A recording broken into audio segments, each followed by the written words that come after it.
In a manufacturing complex like ours, there are a lot of rules and regulations. To do a job right means to do a job safely, and we're concerned about your safety. Sometimes doing the job right means taking a little more time, but it also means that the extra time spent could save you from serious injury. So it's worth the time and effort in the long run. In this presentation, we're going to explain lockouts and isolation of electrically driven equipment and non-electrically driven equipment. These procedures are essential for your safety and the safety of your fellow workers. So take the time to learn them. Before any work is done on electrically driven equipment or non-electrically driven equipment, you must have a departmental permit. The permit lets everyone involved know what work is being done, when the work is to be done, and any potential dangers of the job at hand. There are multiple copies of the departmental permits. The original white copy goes to the employee assigned to do the job. The green copy is sent to the safety department. The yellow copy goes to the foreman in charge of the work. Non-electrically driven equipment are turbines, pumps, and compressors that are powered by steam, compressed air, or hydraulic turbines. These procedures apply to routine operation and scheduled shutdowns of non-electrically driven equipment. Once the permit has been obtained, you can begin isolation procedures. On this boiler feed water pump, the operator must first turn the hand-off automatic switch to off and attach a Do Not Operate tag. This will turn off the main steam supply. Close the inlet valve on the power supply and attach a Do Not Open valve tag. Close the discharge valve if the equipment exhausts to a closed header and attach a Do Not Open tag. Open bleeder valves and depressure or drain and attach a Do Not Close valve tag. Leave bleeder valves open until maintenance is complete. Always make sure the bleeder is not plugged. Use blinds or disconnect and disalign piping when you can't isolate the equipment, or double block and bleed as you just saw a moment ago. The pump is now ready for maintenance to begin their own isolation procedures regarding safety of the product or pressures that may exist in the pump and product lines. When that isolation is complete, maintenance can begin. Electrically driven equipment includes pumps, motors, compressors, and similar equipment. Proper lockout of this equipment will prevent accidental startup of equipment during maintenance or disassembly. We use two lockout procedures in the complex, for equipment under 600 volts and for equipment over 600 volts. For equipment under 600 volts, the operator opens the circuit breaker or disconnect switch, attaches a multiple padlock attachment, an operator's padlock, a Do Not Operate tag to the circuit breaker switch. The operator then tests to make sure the motor does not start. He then attaches Do Not Operate tags to all local and remote start-stop push-button stations. Do Not Operate tags must be filled in with the operator's name, the date, the time of installation, the reason for disconnecting, plant equipment number. The equipment is now ready for maintenance, so operations can issue a departmental permit to the craftsman. The craftsman must attach his personal lock to the multiple padlock attachment installed by operations at the circuit breaker disconnect. And he puts a Do Not Throw switch tag on his padlock. There must be a minimum of 2 locks on the equipment before work can begin.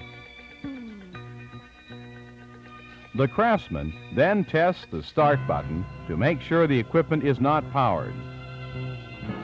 He then attaches a Do Not Throw switch tag to the Start-Stop switch. The motor can now be removed for repair. Since this motor is being removed, the craftsman present is an electrician. To prevent anyone from opening this circuit, he will replace his personal lock with an electrician's lock. Only another electrician can now open this circuit. The job of removing the motor is complete, and so the electrician doing the work returns the permit to operations. For equipment over 600 volts, you must also have a departmental permit. However, you will always need the assistance of an electrician to lock out the power source. So the operator calls for an electrician and issues a departmental permit to lock out the equipment. The electrician attaches an electrician's padlock to the disconnect switch. He attaches his tag to the lock. Then he tests the local start-stop button to make sure the equipment will not start. And then he attaches an electrician's tag to the start-stop button. Then the operator attaches a multiple padlock attachment, padlock, and tag to the local start-stop button. When the equipment is properly locked out and tagged, the electrician signs off the permit and marks it complete. The equipment is now ready for maintenance. Operations issues a permit for the craftsman to begin work. Each craftsman attaches his own lock to the padlock attachment installed by operations. The craftsman puts a Do Not Operate tag on his padlock. Finally, before starting the job, the craftsman makes sure there is no one around the equipment, then pushes the local start button to double-check that the right breaker has been disconnected. Then the maintenance workers can perform their work. Now we will cover in detail the removal of isolation from electrical equipment over and under 600 volts. Let's begin under 600 volts. And let's begin with the removal of the isolation on the electric motor that was removed for repair. The motor has been repaired, and so the electrician is issued a departmental permit to reinstall the motor. Before reinstalling the motor, the electrician will remove the electrician's padlock and attach his own personal craftsman's lock for his protection. Now the motor can be reinstalled safely. When the job is done, the electrician can remove his tag from the local start-stop button. And then he will remove his craftsman's padlock and electrician's tag from the disconnect switch. The electrician then returns the completed departmental permit to operations.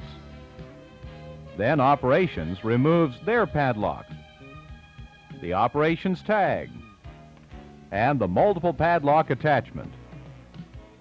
The operator then can return power. The operator then removes the Do Not Operate tag. The job is complete. The motor can now be returned to service. Now, let's follow the procedure for removal of isolation for equipment over 600 volts. Remember that these maintenance workers already have been issued a permit. They are now finished with the job. Now the craftsmen can remove their personal padlocks and tags from the local start-stop switch. The permit must now be returned to operations, marked Job Complete. The operator will also remove his lock and tag and the multiple padlock attachment. Since an electrician is required to lock out the power, the operator must call an electrician back to remove that isolation. And he issues the electrician a departmental permit to remove the locks. The electrician unlocks the electrical equipment and removes all tags. The completed permit is returned to operations, and the equipment can be put back into operation. Whenever a permit has been issued to work on isolated or locked out equipment, It must be returned to operations at the end of your shift, when the job is complete, or when you move on to another job. Individual key-operated padlocks are issued to employees working on electrically driven equipment.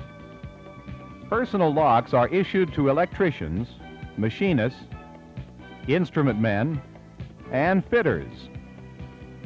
A lock list is maintained at the machine shop tool room showing number and assignment of locks. Do not loan locks to others. Multiple padlock attachments and common keyed padlocks are kept in unit control rooms for equipment in that unit. If a lock is left in place by mistake and an after-hours request is made to remove the lock, follow this procedure. Call the field engineering person on duty and check the job status of the locked equipment. Have the equipment checked for safety of operation. This is done by operations and engineering. Have the lock cut by the operations foreman. Well, the procedures we've outlined here are simple and direct. They have been designed with your safety in mind. Remember these procedures and follow them, and all of us here in the Martinez Manufacturing Complex will benefit by a safer, more productive work environment.